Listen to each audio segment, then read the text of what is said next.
Francky, bonsoir. Bonsoir, bonsoir, bonsoir. Ah, on a profité du fait que tu es à Douala depuis un bon bout. Hein, pour, ouais. Et c'est un honneur. Ah ben oui, pour nous aussi. On n'a pas encore eu de mvette sur notre plateau. Ah bon? Non, en 12 saisons. Jamais. Jamais? Wow. Bon, on a eu en vidéo. Ouais, parce que j'avais fait un voyage où un Camerounais l'utilisait dans un festival, mais super. Sur ce plateau, c'est la première fois qu'on a l'instrument avec nous. Je Grâce suis à toi. honoré. Hein. Je cherchais depuis. C'est comment To Be Franky? I am là, I am là. C'est la même chose. C'est la même chose, oui. Là, ça passe? Mais ça passe. I am là, ça veut dire on est là, si tu le dis, non? Oui, on est là. Ah, super. Permets-moi un peu, Joyce. Comme d'habitude. Voilà, tu sais, ce qu'il fait, ça montre qu'il a beaucoup d'énergie. Oui. Parce que pour arriver à faire la scène comme ça, là, tu prends beaucoup de fruits? Ouais. Ah ouais, je comprends. Donc, je me suis battu aussi. Toi, tu te bats quand même. J'ai dit, tu ne peux pas venir comme ça et rentrer comme ça. Wow. Surtout que je souhaite que ta carrière, que ce soit sucré exactement comme ces fruits-ci.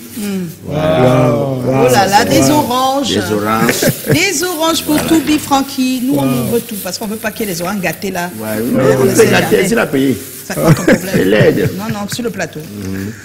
Wow, merci beaucoup. Non, pose-la, t'inquiète, hein, tu prendras à la fin de l'émission, t'inquiète. Voilà. Super. Voilà. Alors, c'est Joe qui a la première question. J'ai la première question. Mais tu sais, To Be Franky, en ce moment, tu es le sujet et l'objet de toutes les fascinations, principalement sous le prisme de ton instrument, le mvette. C'est, comme Joyce le disait, assez rare de voir des jeunes de ta génération manier avec dextérité cet instrument. Alors, c'est un instrument qui fait ta particularité aujourd'hui, ce qui te rend également unique, cette façon de t'approprier cet instrument à ton âge. Comment t'es-tu intéressé au mvette? Bah, déjà, je commencerai par dire que je ne pense pas que ce soit moi qui me suis intéressé au mvette. Ah bon? C'est le mvette qui m'a cherché, c'est le mvette qui m'a tiré d'où j'étais. Comment tu étais où parce qu'il faut aussi... Pourquoi le mvette ne vient pas me chercher? En fait, je faisais la musique comme tout le monde. Il a si bien dit tout à l'heure, Joe Macris. Mais on t'a vu même à Chalet Vacances, c'était dans je faisais vraiment la musique comme tout le monde. On a essayé de tout, afro et tout. Mais j'ai toujours été à la quête de recherche. Ça veut dire, je faisais du bikouti, je fusionnais avec d'autres types de musique. Mais puis à un moment donné, je me suis senti comme essoufflé. J'avais besoin de respirer, j'avais besoin de quelque chose de nouveau. Je sentais qu'il y avait quelque chose qui n'allait pas. Qui te manquait. Joe et moi se parlaient souvent et tout, il appréciait ce qu'il fait. Les gens aimaient bien, même moi je sentais qu'il y avait quelque chose qui me manquait. J'ai pris du recul, j'ai pris 3 ans. Je suis parti de Yaoundé, je suis allé m'installer dans mon village, en Komtou. Donc tu as tout abandonné pour aller dans ton village? J'ai tout arrêté, j'ai arrêté tout. Mais alors tout, ça veut dire plus de production et tout. Pas de spectacle? Pas de spectacle. J'avais besoin de me retrouver. Sauf que quand je suis allé là-bas, en allant là-bas, j'ai fait la rencontre d'un monsieur. Un pancréas, plus de 70 ans, il est malvoyant.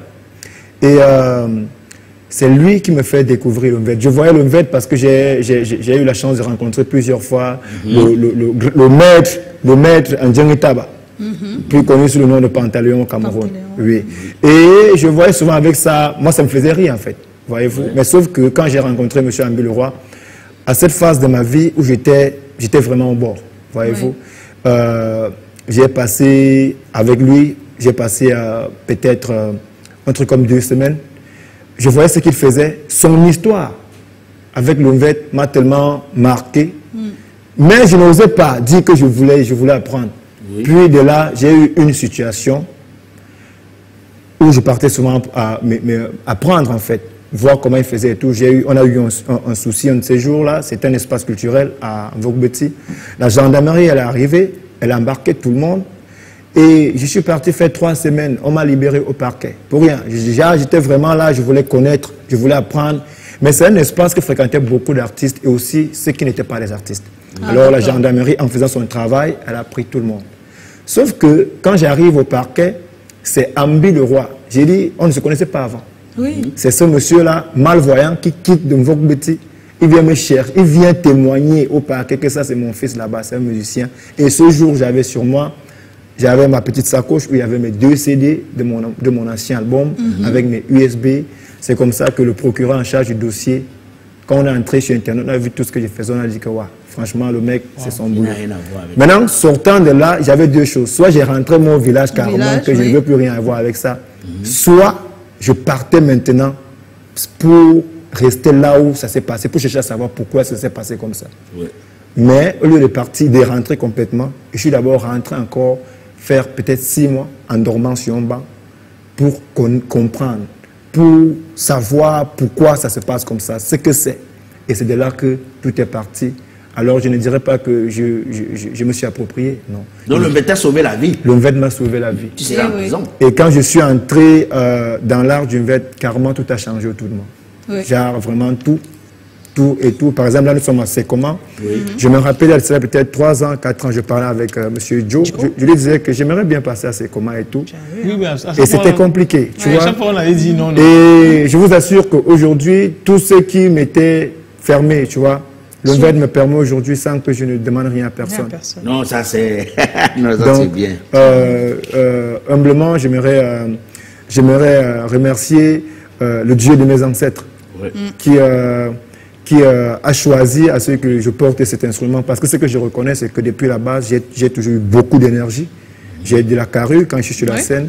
Maintenant, le Mvet avait besoin de ça pour être plus connu par les jeunes aujourd'hui. Par les jeunes, c'est vrai. Donc, qu'est-ce que tu peux dire sur le Mvet, justement? Parce que moi, ce que je sais que c'est un instrument de beaucoup de personnes qui content des histoires. Je pense que c'est un peu comme les griots dans le Sahel.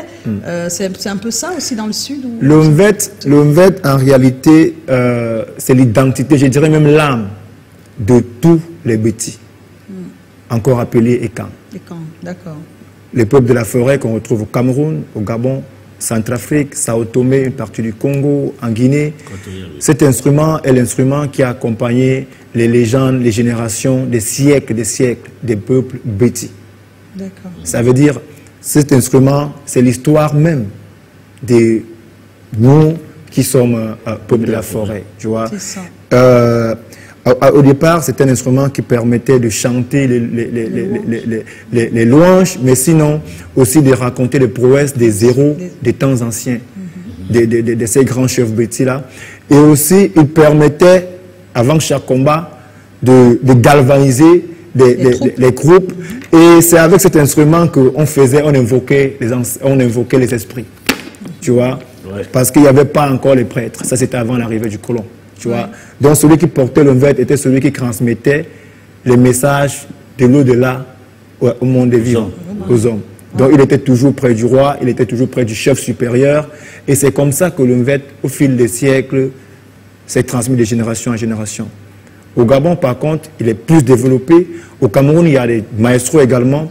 Mais aujourd'hui, c'est que nous faisons aujourd'hui, moi, ce que je fais aujourd'hui avec mon équipe, parce que je ne suis pas le seul. Il y a mon frère Siancier Koro, qui est aussi jeune comme moi, qui fait du bon boulot avec le Mvet. Et ce que nous faisons, nous, c'est de permettre à ce que la jeunesse puisse connaître c'est quoi le Mvet. C'est très important. Ce que nous faisons aujourd'hui, c'est de permettre à la jeunesse de se réapproprier de son histoire. Parce que le Mvet, au-delà de l'instrument, comme j'ai dit, c'est un patrimoine. Et nous permet de nous reconnecter à nos racines. Bon, toi, est-ce que toi, tu as parlé un jour avec les gens d'au-delà? Bah, sincèrement, je ne peux pas te dire. Non, c'est entre nous, hein. Entre vous, comment? Nous, on est là. Parce que on est là, c'est pas entre vous. Moi, je suis... Moi, je te dis, quel moment je suis assis ici comme ça, là? Ouais. Je crois que je suis assis alors que Alors que tu n'es pas là, n'est-ce pas? Elle ne sait même pas. Quel moment je suis assis ici au village?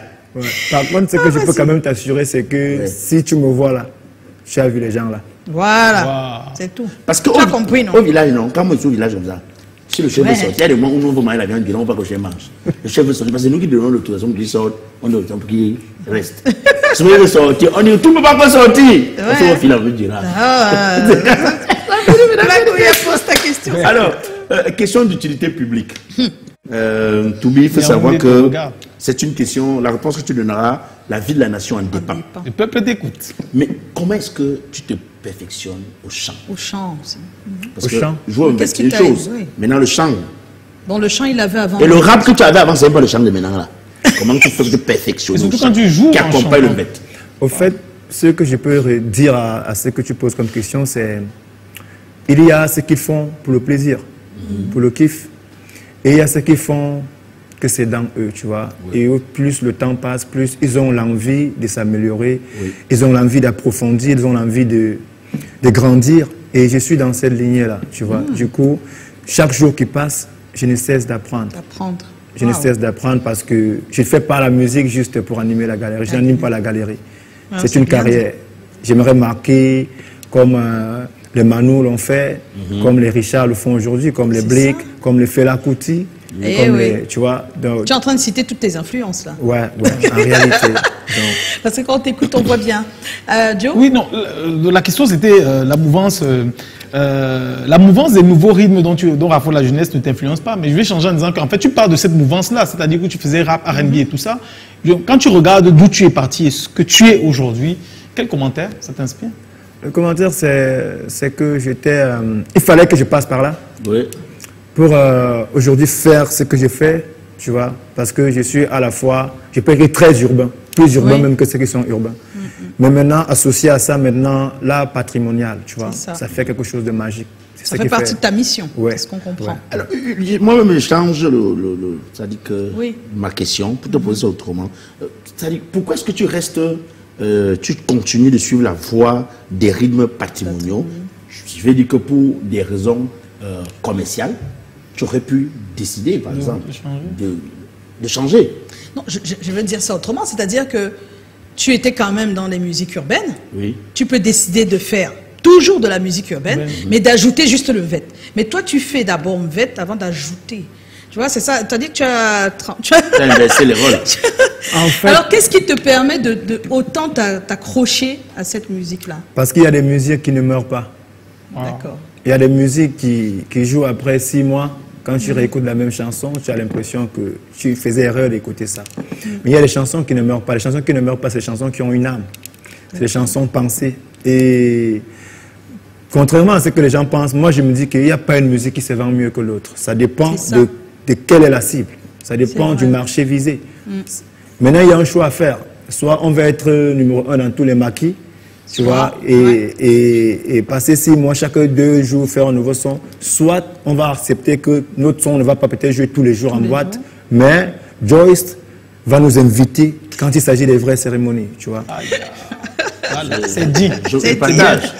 L'artiste ne parle pas pour lui, son œuvre parle pour lui. Pour lui, c'est vrai. Joe? Voilà. Alors, on va un peu questionner ta démarche. Je fais un petit tableau. C'est-à-dire que précédemment, quand tu faisais le bikuti, afro-bikuti, rap et tout ça, tu avais une façon de créer. Maintenant, aujourd'hui, tu as réorienté ta carrière. Tu as un instrument maintenant à ta disposition. Qu'est-ce que ça a changé dans ta démarche de création, par exemple? Ce que ça a changé, c'est que avant, c'était les paroles, c'était les mélodies, tu vois.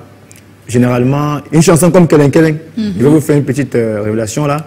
C'est une chanson, c'est Kelen Kelen là. Ça a été, c'est une chanson que j'ai composée en écoutant une autre chanson. Ok. Kelen Kelen, c'est le gombo, non, papa? C'est le gombo, justement. C'est là. C'est ça l'artiste, tu vois. Donc j'ai écouté une autre chanson et j'ai aimé la vibe. Et puis j'ai commencé à m'aimer la mélodie, tu vois. Mais en tant qu'artiste, je ne pouvais pas répéter ce que le mec il a dit, tu vois. J'ai dit Kelen Kelen, tu vois un peu non. Parce que dès la base, tout ce que j'ai toujours fait, j'ai toujours essayé d'apporter du mien en fait. Naturellement. Tu vois.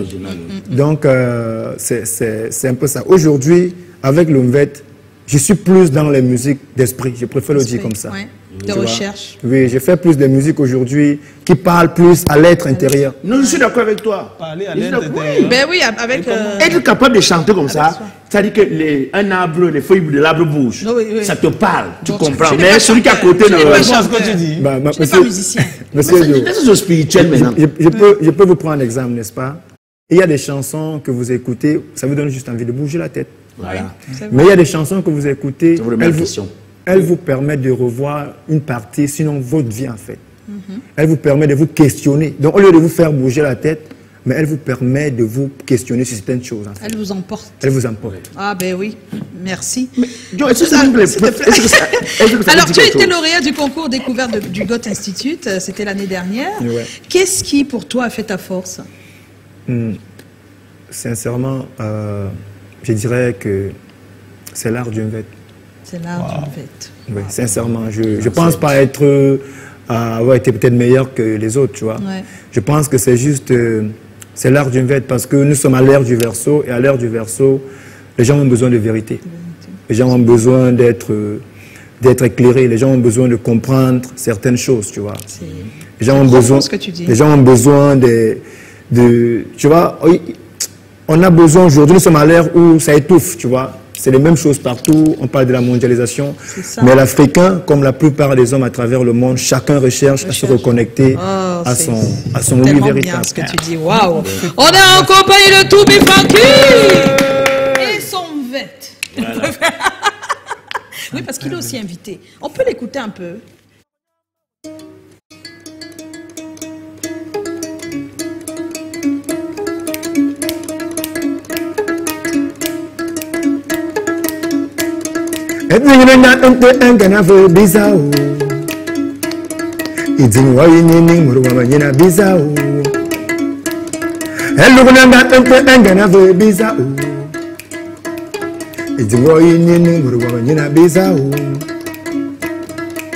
Mama sorteda, mais petit minute da. Unga sorteda, ouais petit minute da. Benga sorteda, mais petit minute da. Anga sorteda, petit minute da. La souje était pamani, a souje était uruni, a souje était sani, jimnan fois était soin, a souje était lumoni, a souje était sani. Assoudé était l'homme, j'ai même foi était soin. On l'appelle Toubi Franky. Toubi Franky, on va marquer une petite pause et revenir à toi. On va attaquer le sujet de ce soir. Je m'excuse, hein, Joe. On est jeunes, on a des diplômes, mais pas d'emploi. Il faut regarder le thème, s'il vous plaît, les garçons. Vous devez lire les messages. Les messages. Alors, on est jeunes, c'est ça le thème, hein, Toubi Franky. On est jeunes, on a des diplômes, mais pas d'emploi. Comment trouver sa voie malgré tout? Y aurait-il d'autres issues possibles? C'est la question que nous avons posée. Tu as le temps de réfléchir. Ce serait le temps de lire. Vous êtes dessus, c'est bon? J'essaie de me retrouver. Oh là là, les garçons. Bon, si vous n'y êtes pas, j'y suis. Ouais. Hein?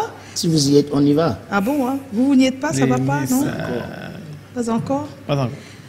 Ça traîne à ouvrir. Ah si. Alors, il y a Edo Brigitte, c'est comment? On est là. Elle dit que oui, ça sera après les élections qu'elle pourra voir sa voix.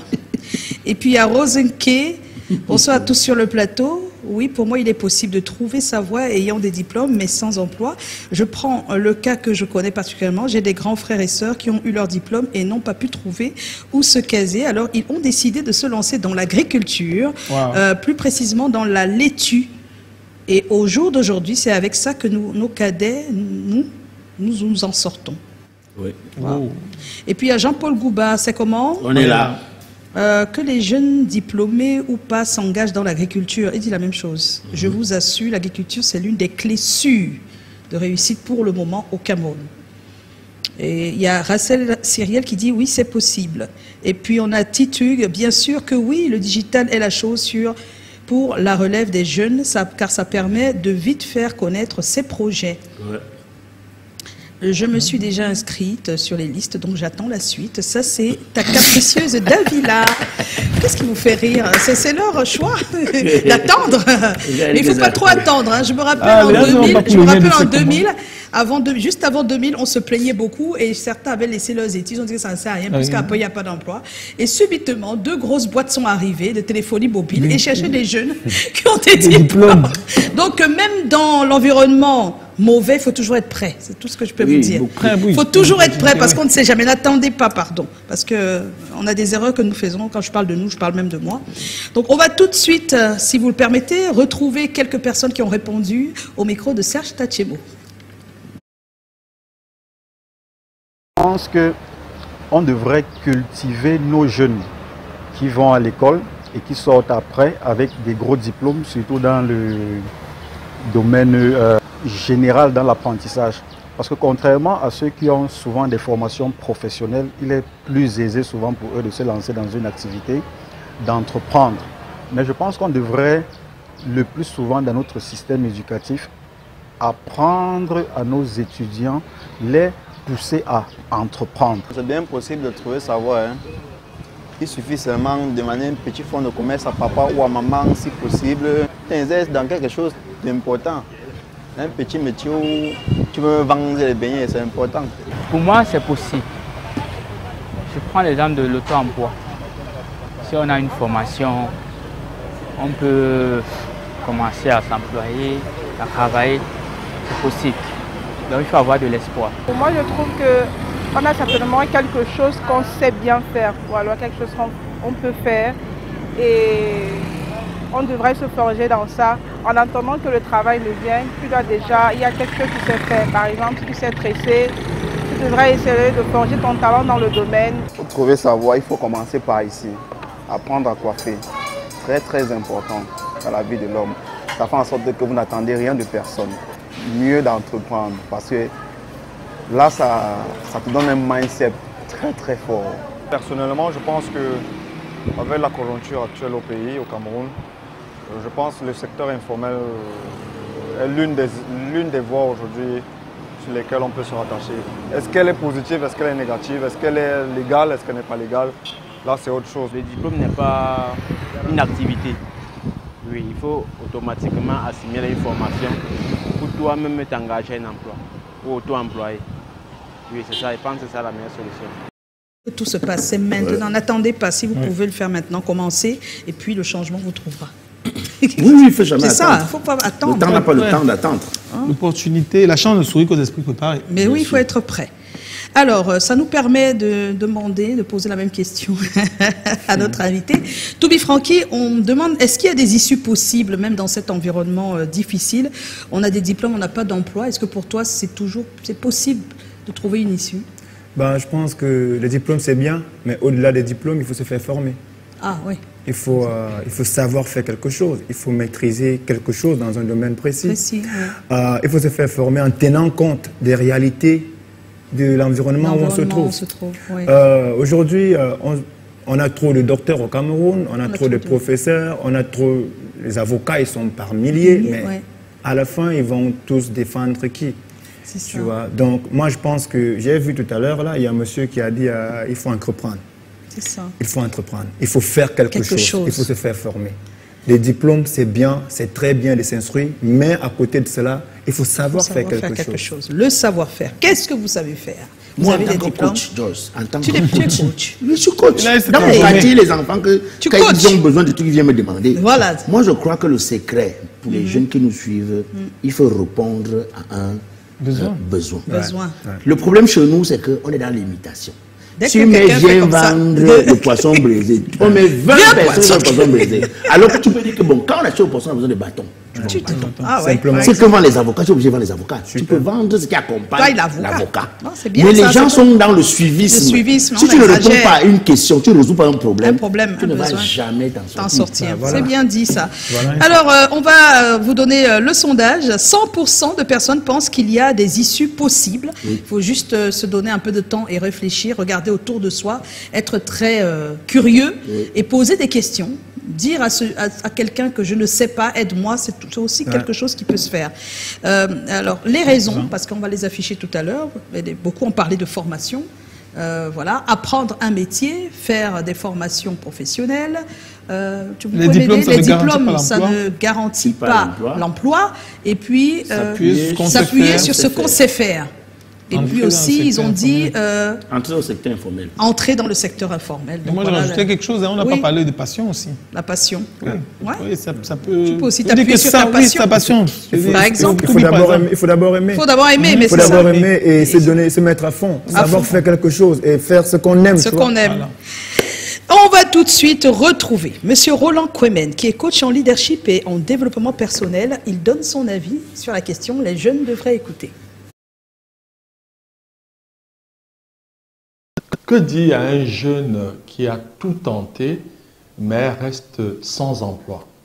Je pense qu'il est important de reconnaître déjà la frustration de ce jeune et de tout faire pour que ce jeune ne perde pas en dignité. Parce que s'il y a quelque chose que l'être humain ne veut pas perdre sa dignité, mais en plus, rapidement, il faut remettre en question la vision unique que nous avons de la réussite. Ça, c'est valable pour les parents, pour l'entourage, parce que nous avons une définition souvent, ou une perception, ou une vision qui est unilatérale de la réussite.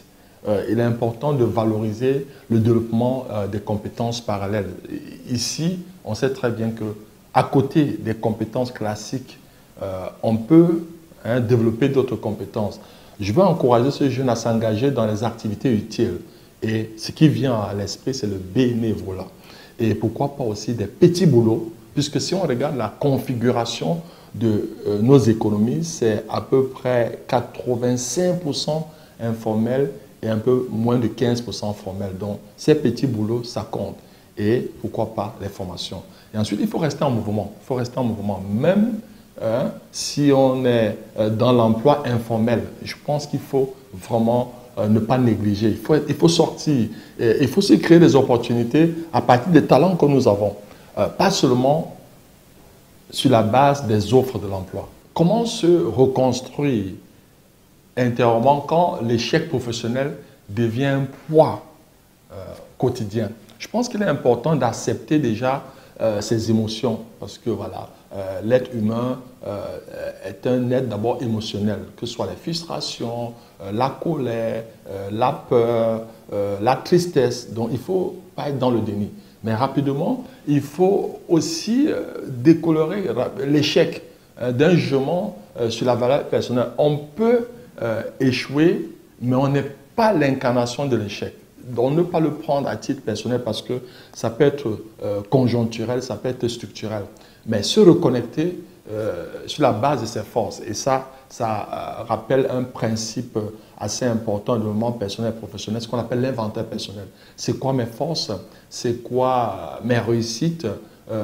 Mes points d'amélioration? Qu'est-ce qui peut me freiner? Mais surtout, malgré tout, continuer à se projeter. Créer ce qu'on appelle des routines de bien-être personnel. Ça peut être le sport, ça peut être la lecture, ça peut être la méditation. Parler à quelqu'un, il faut trouver quelqu'un de fiable.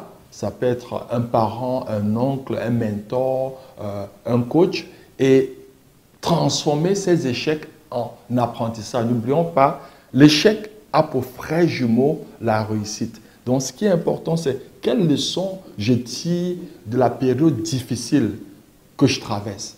Et les leçons tirées deviennent des éléments qui peuvent permettre de croître et de rebondir. Voilà, c'est tellement bien dit et j'espère que ce n'est pas tombé dans les oreilles de sourds, ce que M. Roland Kwame nous dit. On espère que les jeunes qui sont en ce moment découragés, qui sont à la maison, qui ne veulent plus rien, qu'ils en ont marre, eh bien, qu'ils vont comprendre qu'il ne faut pas croiser les bras, il faut sortir. Et oui, il y a la Maso en place ce soir. Oui, parce que Renaproof Finance SA a décidé de faire cette 5e acte dans quelques jours. Ce sera à Yaoundé. On va regarder la vidéo et vous revenir parce que je vois qu'on a voulu la projeter. On est en de Monsieur Jean-Patient Salah. Tombola Maso acte 5, ça se fête. Des artistes de poids tels que Tala André-Marie. Je vous donne rendez-vous pour célébrer les gagnants et les vainqueurs de la 5e édition de l'Amasso. Venez nombreux. John Duchamp. Je vous attends le 5 juin pour célébrer les gagnants de l'Amasso. Le groupe de danse Tamou des âmes, la chorale du Billy Praise et bien d'autres seront présents pour partager avec vous des moments de joie, de convivialité et de solidarité. Ce 5 juillet 2025 au stade Omnisport Amadou Ahidjo de Yaoundé, chers mutualistes, venons nombreux célébrer les valeurs africaines avec la maçon de Renaproof Finance SA. Avec le soutien de Canal 2 International et Royal FM, partenaire média. Voilà, Monsieur Jean-Patient Salah, bonsoir. Bonsoir Joyce et bonsoir à tout le monde. Ouais, c'est pas la première fois. Hein. Ah non, c'est pas la première fois. Et quand je vois tous ces visages, je suis content d'être là. La Maso mutuelle d'assistance et de solidarité, le 5 juillet au stade Omnisport Amadou Ahidjo. À partir de 11h, on va célébrer les gagnants de la mutuelle. À partir de 7h. À partir de 7h. Hein. Pourquoi je dis 7h? Parce que les mutualistes qui sont à jour de leur cotisation, de l'ordre de 26 000, vous savez qu'à la Maçon cotise 100 francs CFA depuis le 30 juin 2024, ont l'obligation d'être là à 7h pour que, dans les urnes transparentes, ils mettent les tickets de tombola. Vous savez, eux-mêmes mettent le ticket de tombola dans l'urne transparente, devant tout le monde, au vu et au su de tous. Et ils mènent cette opération jusqu'à 11h30. Ah, d'accord. Voilà pourquoi vous parlez de 11h. Ah, c'est pour ça qu'on dit 11h. 11h, c'est les festivités. Et dès midi, on commence effectivement avec le tirage au sort.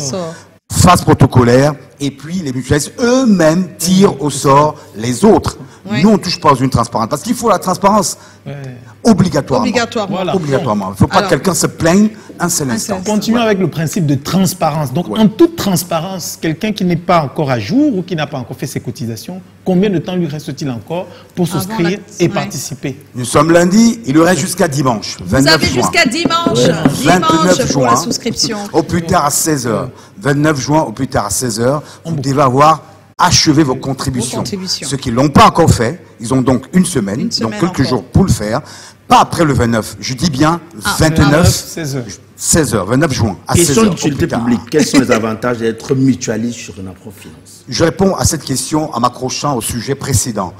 Le coach en développement vous a parlé tout à l'heure, il s'est adressé aux jeunes. Nous, à la Masso, nous disons également aux jeunes que, effectivement, les opportunités qui existent, il n'y a pas que la question mentale, il y a l'argent. Il faut trouver aussi l'argent pour s'installer dans un très petit commerce dans le secteur informel. Et là, la Masso met à disposition pour l'acte 5 des financements qui vont de 100 000, 250 000 francs CFA, 500 000 francs CFA, 750 000, 1 million et 2 millions de francs CFA pour tous ceux qui vont être tirés au sort en fait, le 5 juillet. Ces sommes sont à rembourser à taux d'intérêt zéro. Parce que trouver un capital pour ouvrir même un simple call box n'est pas facile. On vous aura tout dit, d'accord, il faut s'appuyer sur tonton, sur tata pour avoir un peu d'énergie mentale et psychologique, mais il vous faut les moyens, vous diront les jeunes. Et où est-ce qu'on trouve ces moyens? À la Masso, simplement. Vous les trouvez. Il suffit de cotiser 100 francs CFA chaque jour pendant une année et atteindre 26 000 francs CFA à la date du 29 juin. Et c'est OK. Et c'est OK. Vous êtes parmi les personnes qu'on pourra tirer au sort. On n'a plus beaucoup de temps. Ils ont une dernière question. Alors, le 5 juillet sera une célébration culturelle et sociale. Les articulations, on les veut. Et puis, c'est adressé à qui? À tous les Camerounais, à tous les Africains. L'événement est ouvert à tout le monde. Entrée libre au stade Amadou Ahidjo de Yaoundé. Parce que précédemment, on était au Palais des Sports. Maintenant, nous sommes au stade. C'est la principale innovation. Nous allons au stade. Il y a ces financements. Il y a plein d'autres lots. C'est 1020 offres, en réalité, qui sont disponibles. Tout le monde au stade. Les mutualistes à jour, les mutualistes qui ne sont pas à jour, tous les Camerounais, tous les Africains, tous les étrangers qui sont au Cameroun, entrée libre pour tout le monde pendant plusieurs heures. Nous allons achever vers 18h pour que tout le monde soit à l'aise. Nous avons mis les conditions nécessaires pour qu'à l'acte 5, vous l'avez vu, les artistes. Les artistes, André Marita là et tout, John Duchamp et consorts. Ce sera très chaud. On va retrouver nos stades au Misport de Yaoundé. Venez célébrer ceux qui vont être tirés le 5 juillet, le 5 juillet. Mais la date limite, c'est le 29. Le 29 juin, c'est dimanche. Cotisez, souscrivez maintenant. Si je ne cotise pas depuis, si j'ai les 26 000, je peux participer? Dans les agences de la Finance, ça vous cotisez. Non, vous baladez pas vos 26 000 en main. Allez à l'agence et versez. Voilà. On va dire merci à Jean Passion de Salah, Renapro Finance, donc la Masso mutuelle d'assistance et de solidarité célèbre son acte 5. Tirage au sort, le grandeur nature, ce sera au stade Omnisport Amadou Ahidjo à Yaoundé. Merci, monsieur de Salah. On va vous permettre de sortir, mais vous ne bougez pas. Vous mettez juste le micro devant cette, le VET. On va sortir avec Toubi, Francky, notre invité, qui est venu ici. Il n'était pas tout seul, il était avec son VET. Et il est en compagnie de qui? Comment il s'appelle? Yaga, voilà. On va se quitter. Allez-y, hein, Toubi. Allez-y.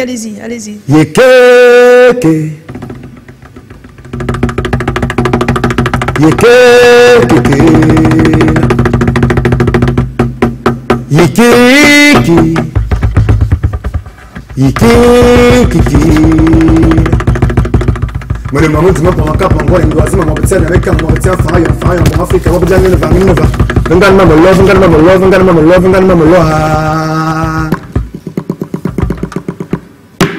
Yaga.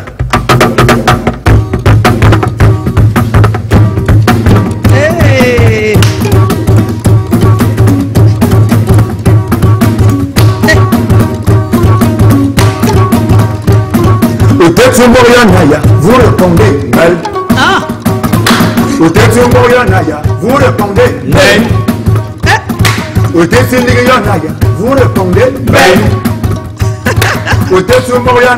Vous répondez belle. Yekeke, Nangwana Wam Yekeke, Zakari Dam Yekeke, Zibari Dam Yekeke, Vangar Mamolo Yekeke, Zakari Dam Yekeke, Zibari Dam Yekeke, Zakari Dam Yekeke. On y va tout le monde. Tout le monde.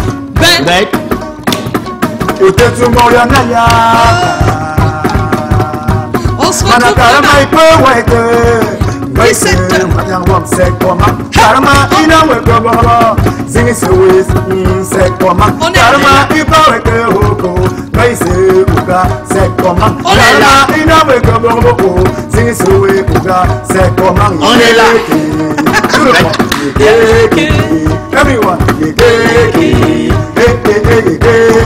nous sommes à Canal 2. Donnez-moi le cœur. Nous sommes à Canal 2. C'est comment